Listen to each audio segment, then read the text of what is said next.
Officials are double-checking levees in Mississippi and Louisiana this morning as floodwaters surge higher and threaten the delta there. Some neighborhoods are underwater as one of the most poverty-stricken parts of the country is facing hundreds of millions of dollars in damage. CBS News correspondent Mark Strassmann joins us live there with the very latest for us this morning. And Mark, good morning. What is the current situation and where are officials focusing their attention this morning?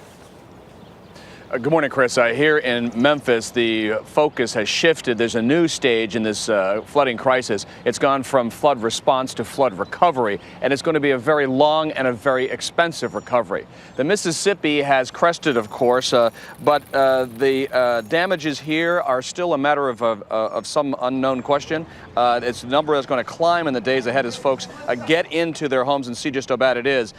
So the tributaries aren't going to start draining either until early next week, and until the tributaries drain, the neighborhoods now under as much as 12 feet of water are going to stay flooded. This is all connected, and for hundreds of families here, until they can get a chance to get back into their homes, see how bad the damage is, this crisis is going to go on for some time. Yeah, Mark, obviously it looks terrible there. Where is the trouble now headed? Who can expect it next?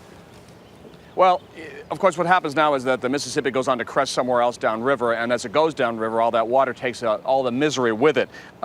There is a series of flooding crests that is going to push the crisis all the way down to the Gulf of Mexico. You're going to have cities like Vicksburg, Mississippi. You're going to have cities like Baton Rouge and New Orleans all the next 2 weeks or so that are going to have their own moment of drama in this crisis. And again, this is a fight that is going to go all the way to the Mississippi, Chris, and it's going to be some scary times for some folks. Like you mentioned, this disaster is measured now in weeks, not days. As far as preliminary damage estimates, are they throwing any numbers out there as to what this is going to cost?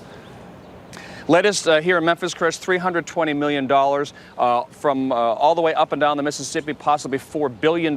Much of that farmlands that could be lost or washed away or have sand dumped on croplands that could actually kill those lands. It's a little bit unclear again. Until all the water goes away, you really don't get a true sense of what it is. But again, the early estimate perhaps as much as $4 billion, but who knows? Unbelievable. Mark Strassmann for us in Memphis, Tennessee this morning. Mark, thank you.